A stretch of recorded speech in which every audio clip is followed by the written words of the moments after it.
Hey, we want to thank you for the hearts of the young kings of Zion. Hallelujah. Returning back to the covenant. Praise y'all. Hallelujah.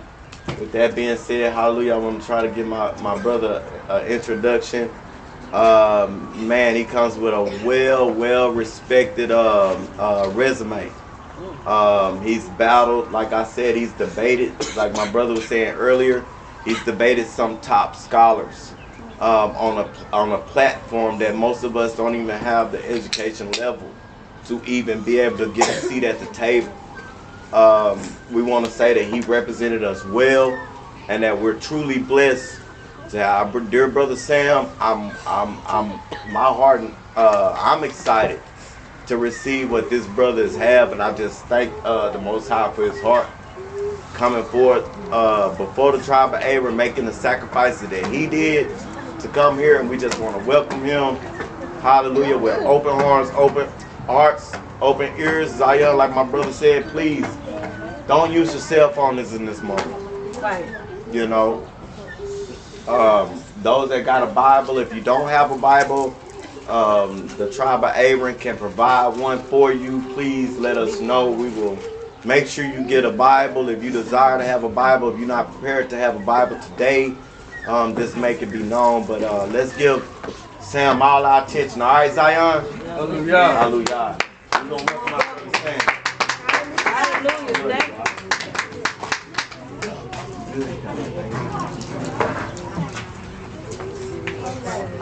Shalom, Zion.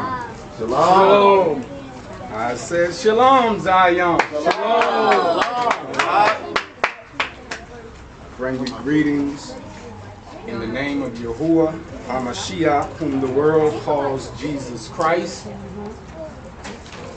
all the way from the wickedest city in the world, in my opinion, Baltimore, Maryland. And I'm just glad to be here. Hallelujah.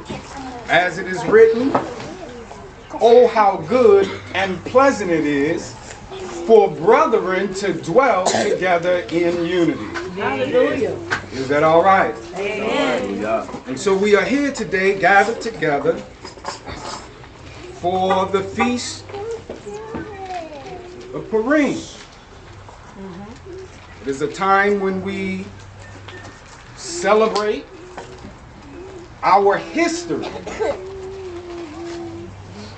And so, with the help of the Most High, it is my goal to kind of shed some light on that history. Is that all right? All right, man.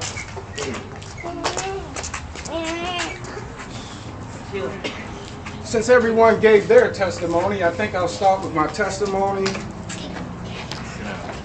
Just to let you know, I am the testimony. Because if it had not been for the Most High, I would not be here. Hallelujah. I believe it. I've been shot. I've been stabbed. I've been beat, abused, misused, arrested, and some more stuff.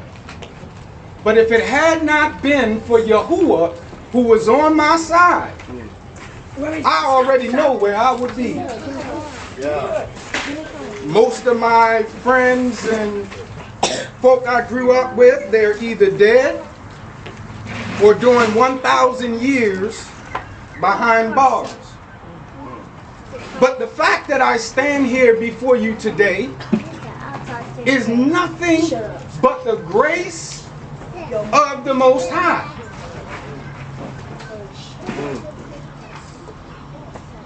I recently, as of a few months ago,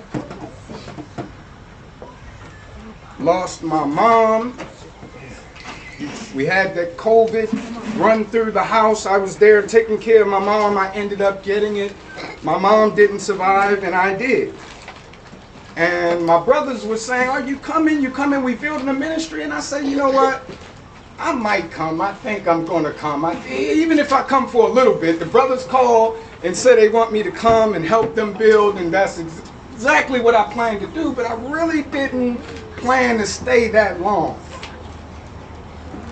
And so even in that tumultuous time, the Most High, in his providence, did what he did, and I'm here.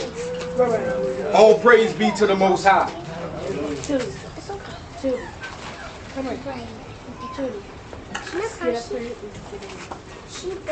Puryim, for those of you guys don't know, is a time that we celebrate our history. It is the time that we celebrate the deliverance of the Most High from our enemies and those that hate us and those that would kill and destroy us.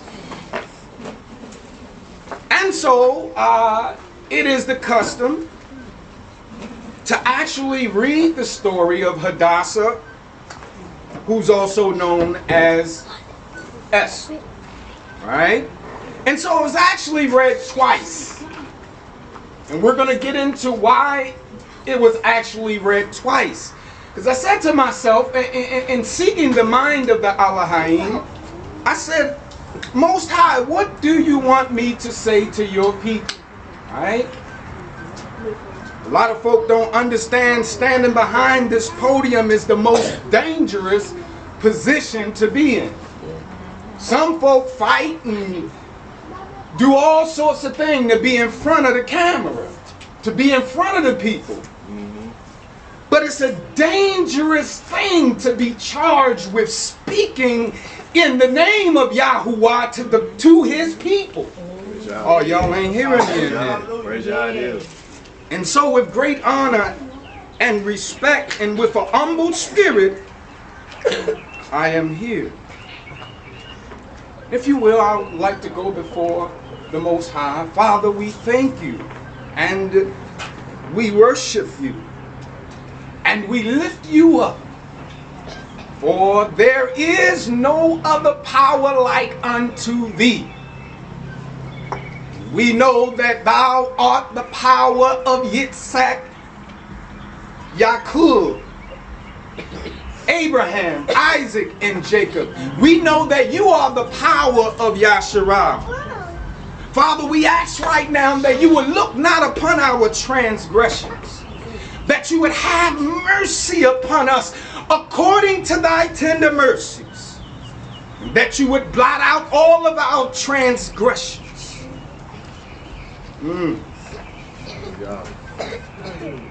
And that you would give us a word on this day that you would have for us to hear.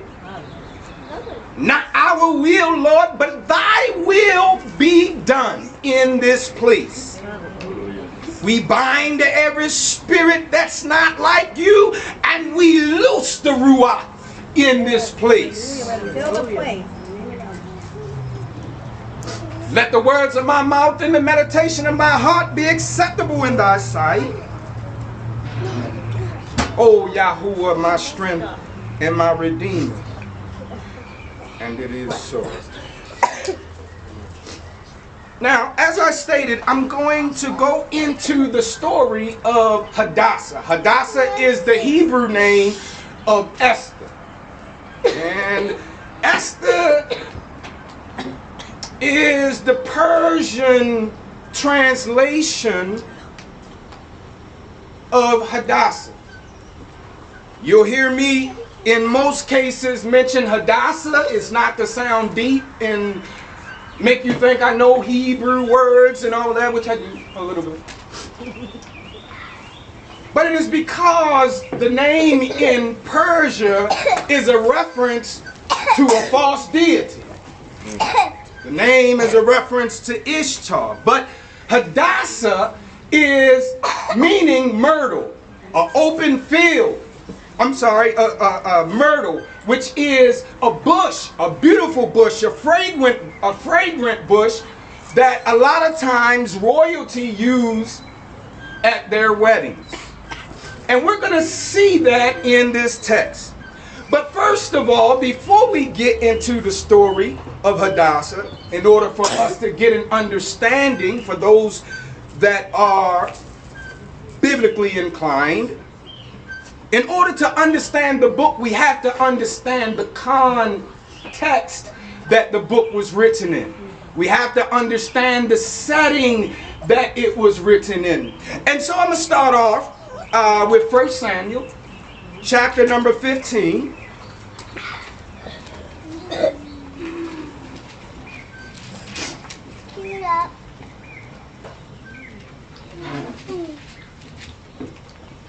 And when you have it, say it is so.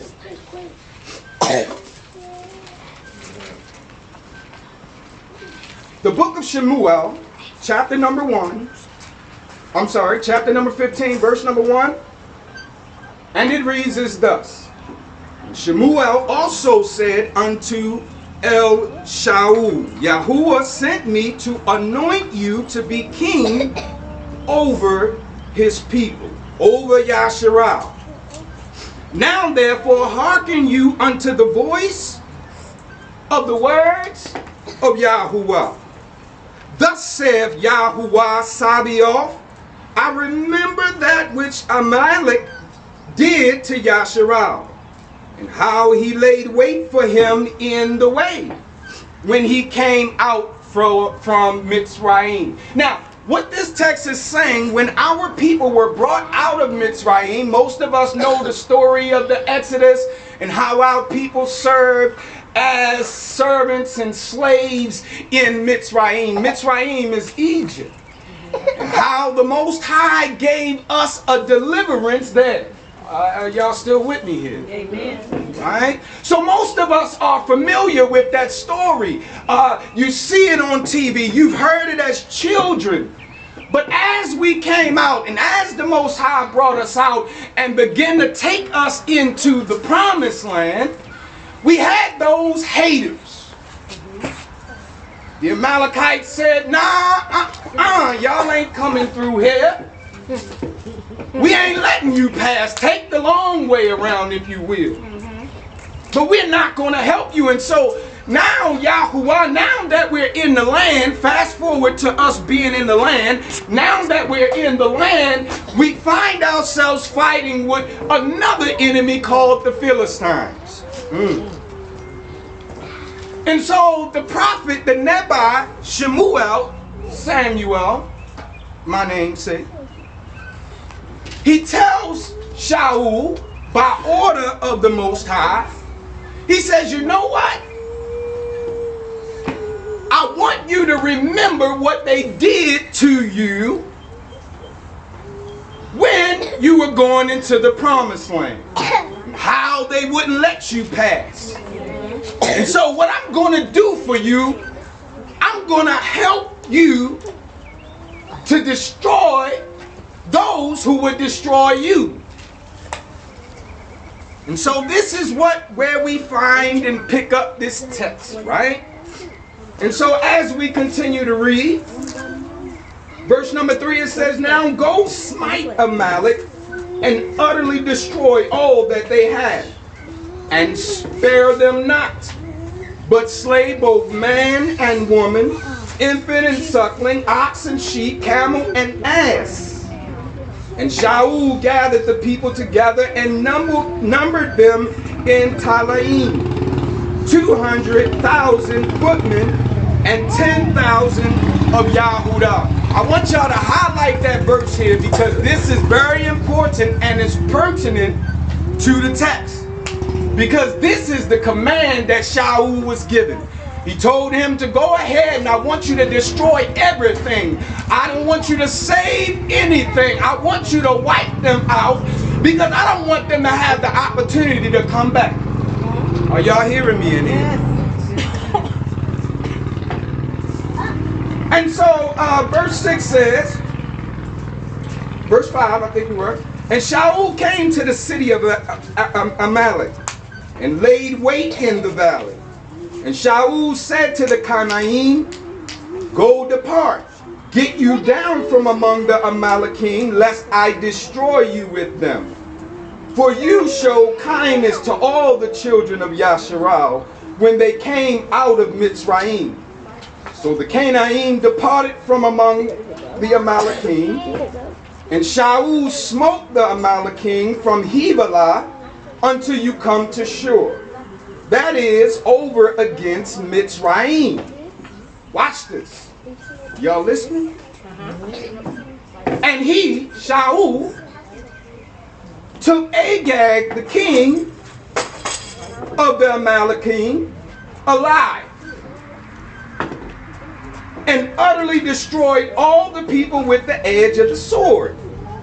But Shaul and the people spared Agag, and the best of the sheep, and of the oxen, and of the fatlings, and the lambs, and all that was good. Now, I don't know if y'all caught that, but the commandment was to destroy them all. Right? But Shaul and the rest of Yasharal decided to save the king. Right? And would not utterly destroy them, but everything that was vile and refuge that they destroyed utterly. So all of the stuff that wasn't worth anything, all of the stuff that they was undesirable, they went on and did. They went on and destroyed it.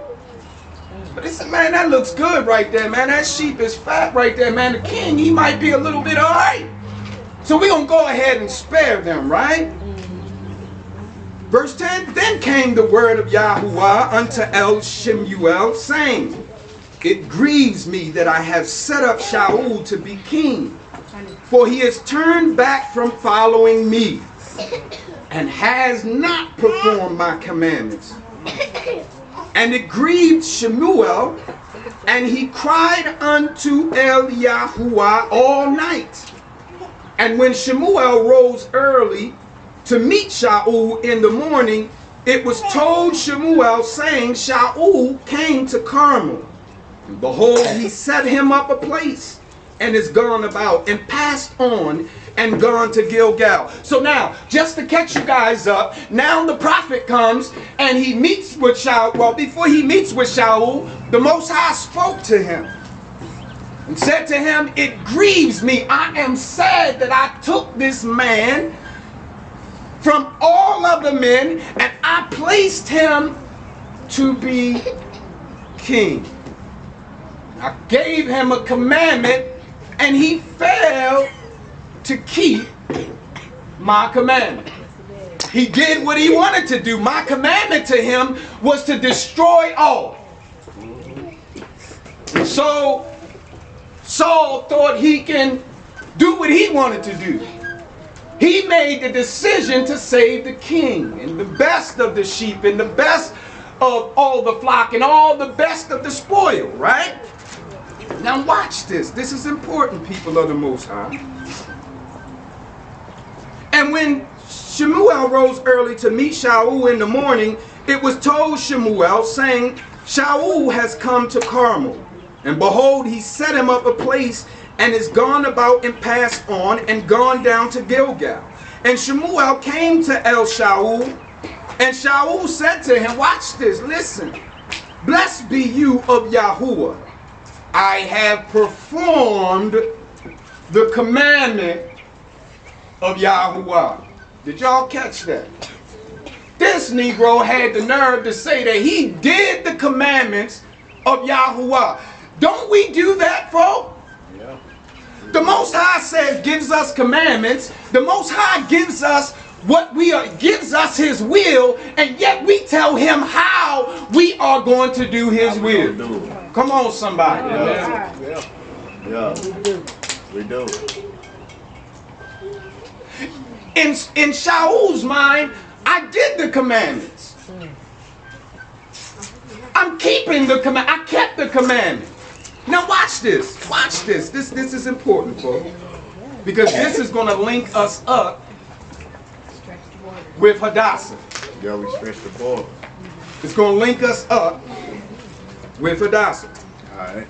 And Shemuel came to El Shaul, and Shaul said, blessed be you of Yahuwah. I have performed the commandment of Yahuwah. And Shemuel said, what means then this bleating of the sheep? If you did what the Most High said, why the heck do I hear sheep in the background?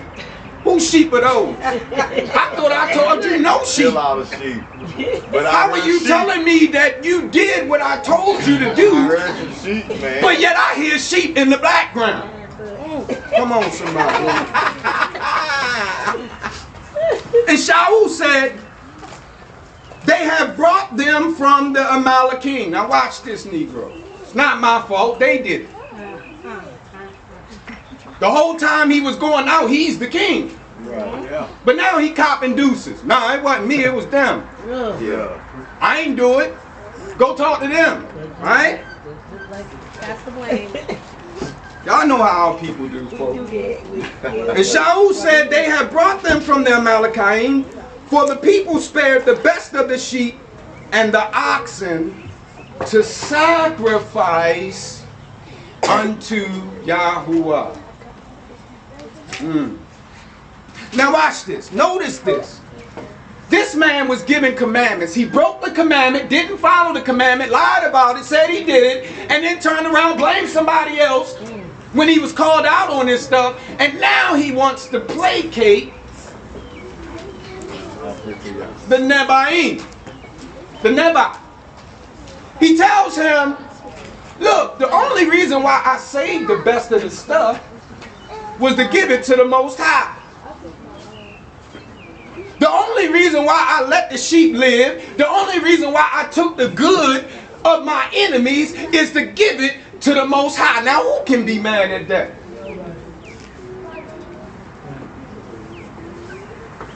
Y'all know how we do. The Most High tell us we not to be robbing, killing, and stealing. We gonna rob, kill, and steal, and then go give our tithe.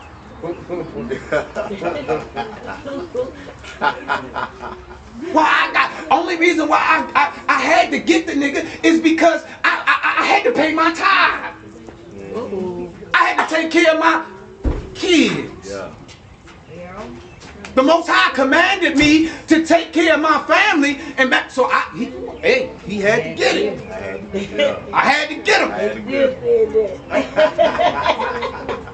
So now we're going to use the Most High as an excuse to break the Most High's commandments. You telling something. Come on, somebody. Now you want something now? Who we blessed? Who we being blessed? You want something now? Then Shemuel said unto Shaul, stay, and I will tell you what Yahuwah has said to me this night. And he said unto him, say on. And Shemuel said, when you were little in your own sight, when you was nothing, I'm the one that made you the head of the tribes of Yasharal. And Yahuwah anointed you king over Yasharal. And Yahuwah sent you on a journey and say, go utterly destroy the sinners, the Amalekite, and fight against them until they be consumed. Wherefore then did you not obey the voice of Yahuwah? Why did you not listen to what the Most High said, but did fly upon the spoil? You ran toward what he said not to take. You was expeditiously, you went to partake of that which the Most High said don't touch. You was eager in going to wickedness, right?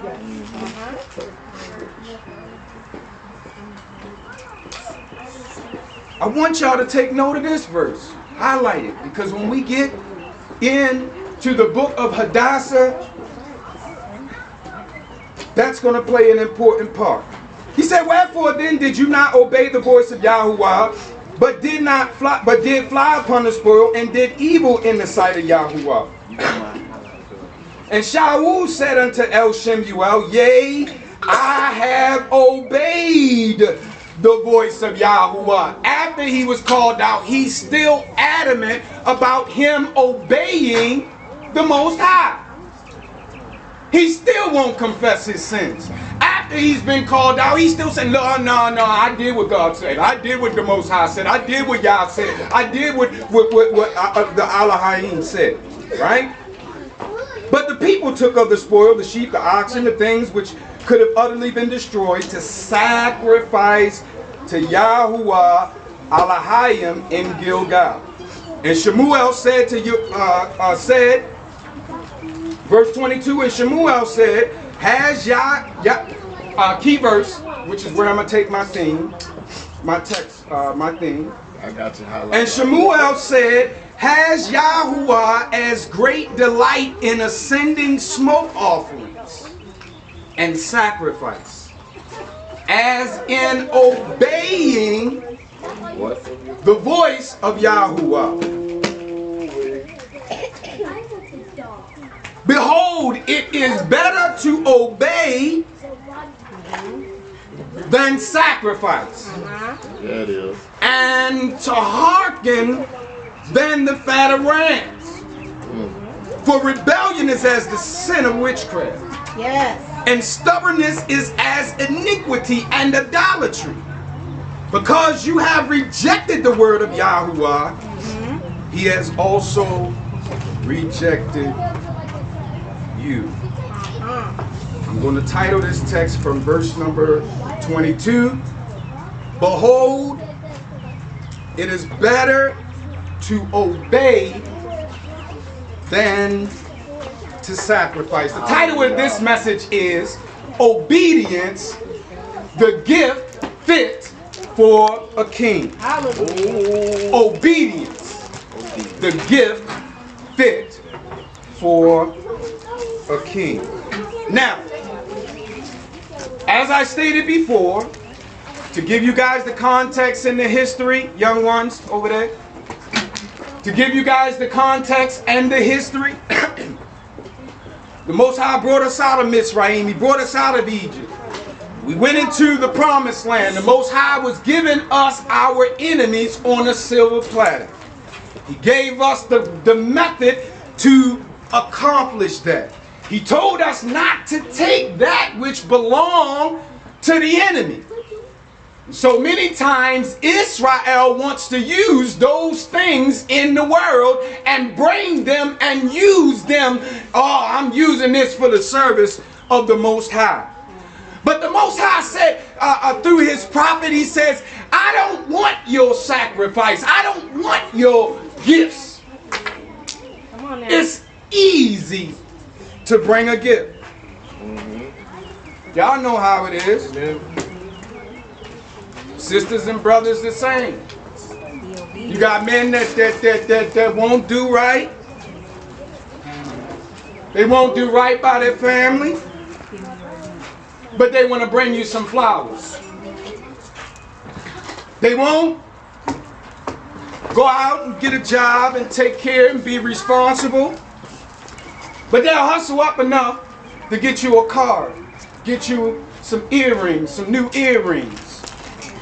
But they will not do what they're supposed to do. Brothers, we know the same thing. Woman will give you the gifts, but she won't submit. She won't obey. Amen.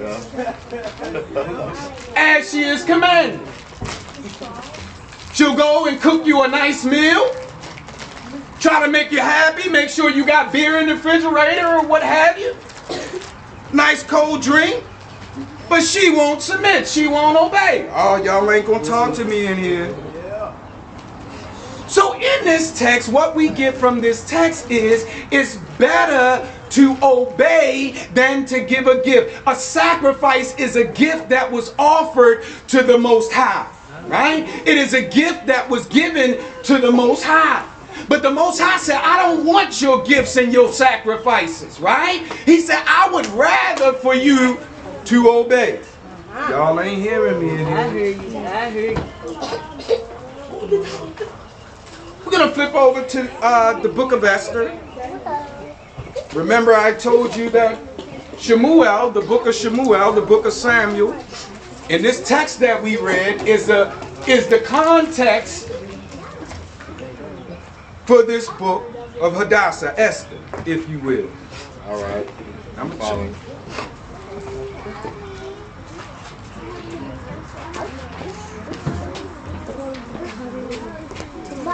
We're going to start at verse 10. Esther chapter number 1, verse number 10. And I'm going to try to read through this expeditiously.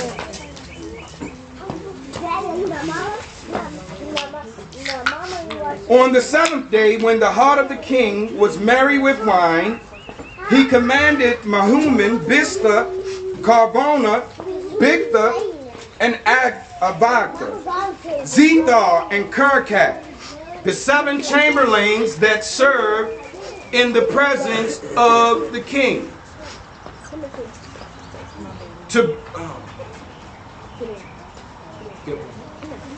On the 7th day, when the heart of the king was merry with wine, he commanded Mahuman, Bista, Carbona, Bigtha, Abagtha, Zethar, and Kirkat, the 7 chamberlains that served in the presence of Ahasuerus the king, to bring Vashti the queen before the king with the crown royal, to show the people and the princes her beauty, for she was fair to look on. So now we are fast forwarding to 500 years later. This is 500 years after this event, after the book of Samuel, 500 years later. And so, let me take you back. Samuel in his disobedience, Saul in his disobedience, Shaul, the Most High continued to bless our people. He gave us another king. After Samuel messed up, Shaul messed up, the Most High moved him out of the way. He said, I've rejected you from being king. And he gave us David. David had a son. His name was Shlomo or Solomon. After David, 2 great kings, Shemuel and Shlomo, righteous kings for the most part, that did the will of the Most High. And during their reign, the Most High built our nation up, built the nation of Israel. After that rose some kings, some did the will, some didn't do the will. And so the Most High sent judgment upon our people. And the Babylonians came in and captured our people. Another slavery. Now let me say this to us. For our people, disobedience causes us to endure the wrath of the Most High. Disobedience is what caused us traditionally to endure the wrath of the Most High. And so what the Most High did is said, these folks won't obey me, so I'm going to punish them. And y'all know how we do with the children. When they don't obey what they are told, they get punished. Am I right about it? Amen. And so the Most High punished us and sent us down into Babylon. And then the Persians conquered the Babylonians, and now here we are. Going from one captivity to another captivity, one punishment to another punishment, all because of disobedience, right? And so now that we're down in Persia, now that we're captives in Persia, we find the king of Persia having a feast. Just like we're doing today, they were having a feast. And so the king called for his wife. He said, go get my wife so I can show her off. And I'm going to speed this up. But the wife said she wasn't coming. She did not obey the commandment of the king. And so the king's advisors told him, you know what? If you allow her to do this, then everybody else's wives is going to treat them the same way. And so what I need you to do is go out and find somebody else, find some other folk, find some other women that could possibly be the queen, right? So when we don't do our job, when we don't obey the Most High, when we don't keep His commandments, the Most High will move somebody else in your place. Amen. Y'all ain't hearing me. I hear you. Y'all ain't hearing me. All right. I'm listening to you. When we do not obey the commandment of the Most High, if we do not obey the commandments of the Most High will move you out of the way and put somebody else that will obey in your place. Y'all ain't hearing me in here? Yeah. Quick second. Quick.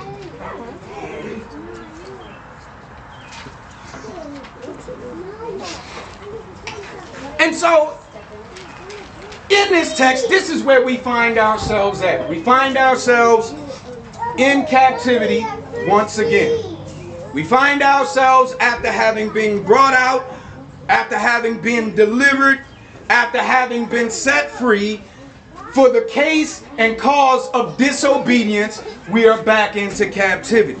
And now in this book of Esther, our history, the reason for this Puryim celebration, we find the difference between an obedient servant and a disobedient servant. All right? The wife Vashti, she was disobedient. And so where we were at verse number 12. We're going to go over to chapter number 2, Esther chapter number 2. I'm not trying to read the whole story. I'm trying to get through this as soon as possible. Esther chapter number 2, verse number 5. It says, now in Shushan the palace there was a certain Yahudi whose name was Mordecai, the son of Yair, the son of Shemaiah, the son of Kish.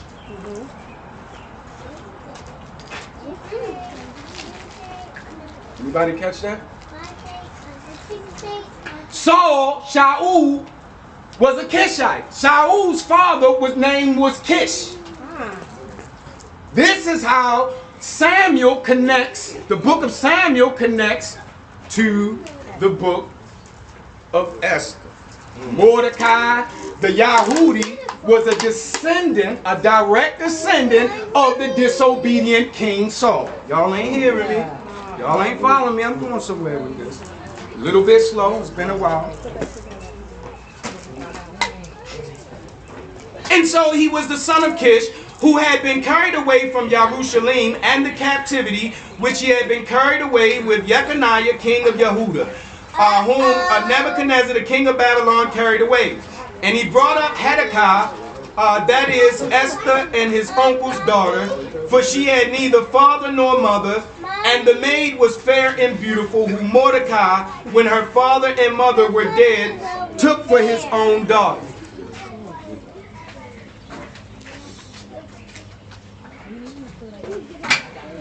So it came to pass, when the king command and decree was heard, and when many maidens were gathered together unto Shushan the palace, the custody of Haggai, that Esther was brought to the king's house in the custody of Haggai, guardian of the women.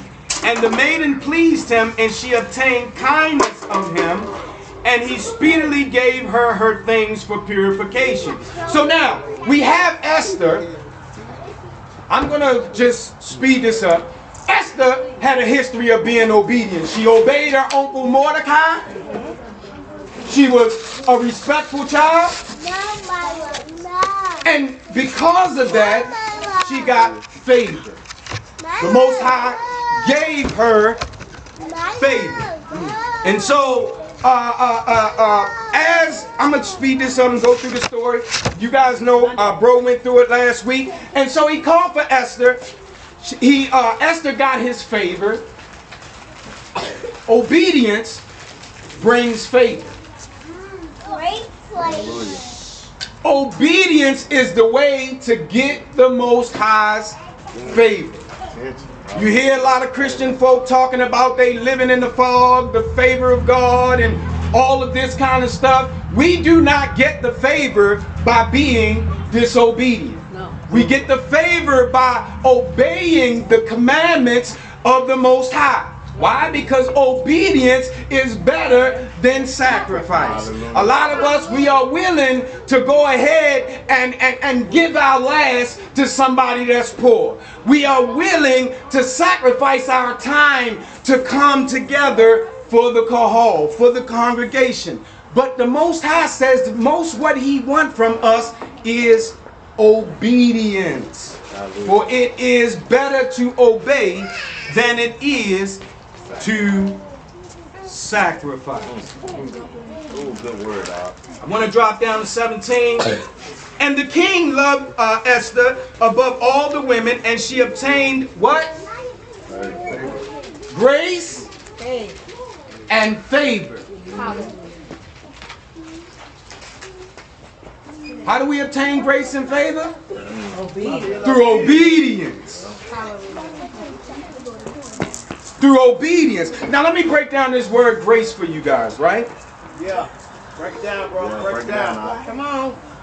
The Christian folk will tell you that grace is the unmerited favor of the Elohim. Well, that's only partly true. Grace for us Hebrews means the separation or the dividing wall that separates us and provides protection. Hallelujah. Hallelujah. Hallelujah. That wall. If you guys remember when Shaul was coming up, he told, when he was getting ready to go against the Amalekites, he told the Kenites, he said, listen, you better separate yourself from these people because the judgment of the Most High is upon them and I'm about to wipe them out. So grace is the separation that brings protection, provision, and all the things that we need. But how do we obtain grace? Obedience. Obedience. And why does obedience bring us grace? You know why? Because it separates us from all the rest of the people on this planet. When we obey the words and the commandments of the Most High, when we follow what he says, it separates us. Oh, we different. We different. We is. Oh, we different. Does not feel good to be separate. Does not feel good to be outcast. Does not feel good to be different. It don't. But it's that separation. Yeah. It's that difference that is going to deliver us. Amen. Y'all ain't hearing me. Good word, Doc. Good word, Doc. Because the wrath of the Most High is upon this place. His judgment is getting ready to fall. You already seen it. And folk are looking for every kind of way to be saved. I'm going to build bunkers under the ground. I'm going to run over to another planet. Yeah. That ain't going to help you. That's what they said, Doc. They better Yeah, leave we us. playing their food. Shortcut. Get ready. Everybody getting ready. They Get planning. How do we save ourselves from this judgment that's upon these people? Obedience. Separate ourselves through obedience. Hallelujah. Hey, Good word, Doc. Oh, good I'm word. loving it. And so as we separate ourselves, as we obey, we get the favor of the Most High. And then the Most High begin to speak to us and tell us how to get around our enemies, how to walk in captivity, how that we can prosper when they want us to fall. Y'all ain't hearing me. I heard y'all. I heard y'all. That's a word. That's a good word. This is a good word. This is a good word. This is a good word. Hallelujah. Come ye out from among them and be ye separate, saith Yah. Yes, yes. He didn't tell you to be separate so you can look stupid. He didn't tell you to separate yourself from them so you can be by yourself. He said separate so I can bless you. Separate so I can protect you. Yeah. We want to be equal. And so this is where we find Esther. And Esther and Mordecai being obedient. The Most High began to order his steps. He happened to see a plot against the king. The Most High put him in position, a favorable position. Just like my bro over here, Brother Ryan, said, the Most High, speaking in the Spirit, say, get that check back. Nah, that ain't for you. How many of us would have did that? None of them. That check would have been in the bank. I think I'd have been one of them. But anyway, but because he listened to the voice of the Most High, he was able to avoid the judgment of the wicked. Y'all ain't hearing me in this place, man. That was blessed. I know it's been a while since I've been here, been over a year, so I'm just getting warmed up here. It's slowing up, but I hope you guys are getting something out of this. We hear you. We hear you. And so that's what the story of Puryim is about. That's what the story of Esther is about. It's about us obeying the Most High, getting the favor of the Most High so he can give us insight on how to get our deliverance. Hallelujah. Yep. Yep. We trying to deliver ourselves. We trying to live ourselves. We trying to use the tools of the heathen to worship the Most High. That ain't what he said. The Most High said to obey. Obey. Is better Hallelujah. than sacrifice. Hallelujah. So at this time I was thinking, I said, the Most High, we're going to be giving gifts. We're going to be doing all of that. But what about you? We make this thing about us and getting gifts and all of that. But what gift? I remember coming up, we used to sing a song saying, what shall I render unto Yah for all of his blessings? Tell me, what shall I render? Yeah. What shall I give?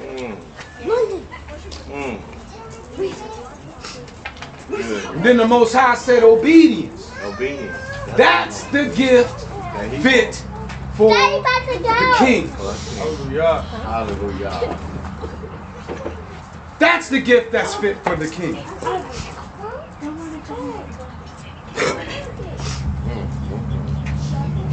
And so, if we continue on in this story, I'm going to make it brief because I see people getting restless. I'm going to make it brief. And so, if we continue on, we find that there was an order given by Haman, because when you begin to keep the commandments, the world is not going to like you. Hamashiach said, in this world you shall have tribulation, and ye shall be hated among all nations for my name's sake, right?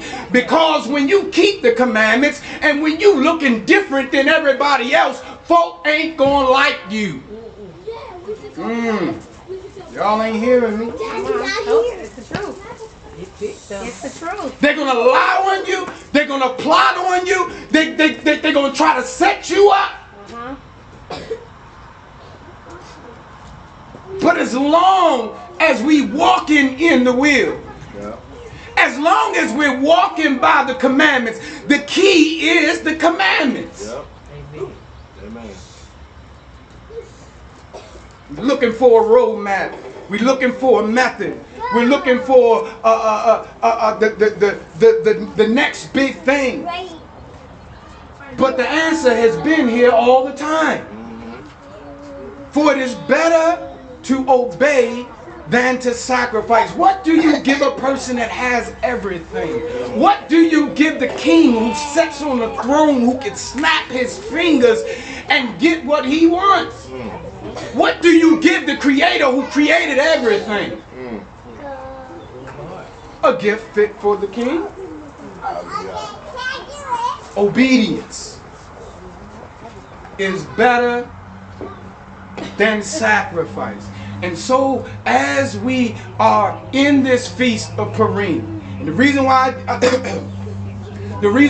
I decided to go ahead and read this text again and revisit this text, because I did not want to go behind my brother. Initially I said, nah, I'm not going to do that. He already went through that. And then I stumbled across the ending of the text. And in the ending of the text, in the book of Esther, we find that although they plotted against us, although they tried to destroy us. It was their plan to destroy us. The Most High ended up turning that thing around. The Most High ended up turning it around. He ended up turning it around and turning the tables on them. If we want to turn the tables, we got to go to the Most High. Ain't no guns going to help us. Ain't no marching going to help us. How we get out of this captivity is coming back to the Most High.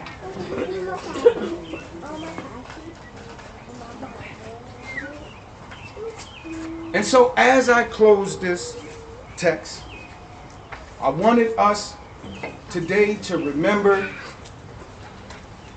Hadassah. I wanted to get into how they destroyed their enemies, but did not take any of the plunder. They didn't take nothing. And I was wondering why they wouldn't take any of the plunder. Esther and Mordecai and the rest of the Yahudim, they destroyed their enemies, but they left their stuff with them. We don't want none of that. We don't want that. We don't want that. Go ahead. We don't want that. You can have that. You can have that. We don't want that. Why was that?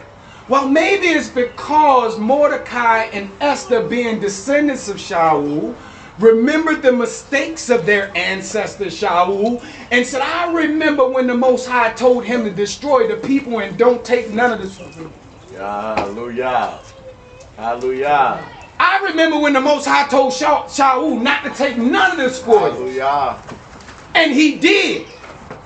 And it caused his downfall. I believe it's going to happen again now. Those that are going to be looking to take this stuff, well, we got to be looking toward the Jerusalem. Right. And so, in my closing address, we have to take note of our history. Yeah. The reason why the book of Esther was written, it was written to give us, because Puryim is not a part of one of the feasts that we have, and you had folks saying, well, I don't have to. Where did y'all pick up this stuff from? Where's Puryim? Where do you find that in the book? And so the history tells us, the scholarship tells us that actually Mordecai actually wrote the original book of Esther, but during the time of the Greeks, what they did was rewrote it. They didn't translate it. They rewrote it to give us hope. They rewrote it to let us know that, even though also it's interesting to note that the Most High is not mentioned one time in this book of Esther. You don't find the word God. Well, none of that. Not one time in the book of Esther. You don't find any of that spiritual stuff in the book of Esther. It makes it seem like it's a natural occurrence. But folk that was looking on understand that it was nothing but the divine providence of the Most High. And so what they did, they added other parts to Esther to let us know that the Most High, even though you don't see him, even though you don't feel him sometime, he's still there. Seems like the Most High has left us. Seems like that he's not with us any longer. We are still the bottom of the rung. We are still in captivity. We are still slaves. But the Most High sent me to let us know that he's still here. Behind the scenes. And so if you guys take anything with you guys today, if you guys take anything with you guys today about this feast of Puryim, the reason why we celebrate this feast, the reason why we are joyous and give gifts, all of that is because it's a history of our ancestors' deliverance from their enemies. And if he did it for them, he can do it for us. And so we need to be reminded in all of our giving and all of our gifts with each other, don't forget the Most High. Don't forget to give him. A lot of times the Most High brings us out and we share our blessings with our brothers and sisters. We share with them. We run around. We'll give to the poor. We'll do all of those things. But what about the Most High himself? What about the King of Kings and Lord of Lords? What are we offering to him? What is his gift? What's his deal? Oh, good word. Sam. We can't take that. His gift is obedience. The only gift, the most important gift that's fit for our King. Hallelujah. Hallelujah. Ooh, hallelujah. Praise Yah. Hallelujah. Good word. Yeah. Obedience. Thank you. All right. Obedience better than sacrifice. Obedience better than sacrifice. Hallelujah. Hallelujah. I love the baby. Go sit down, baby. Go sit down. Obedience better than sacrifice. What a good word from our aunt. Hallelujah. Sam, man, I mean, I knew we was in for a treat, man. You brought it. What we needed. I'm talking about a cornerstone, man. We building this thing brick by brick, and we need to know that it starts with obedience. Hallelujah. Amazing word from our Sam. Can we give him another round of applause? And what he did to, there you go. Hallelujah. But what a strong word. But what y'all's doing here, I pray that y'all do what you're trying to do, y'all. It's in your hands now. Your workers are here. It's in your hands now. So I just thank you, Zion. All 12 tribes scattered to the four corners of the earth. You being a witness, and you're a part of us. And we just been so blessed by the words of Sam. Hallelujah. And that concludes. Wait. Let's move.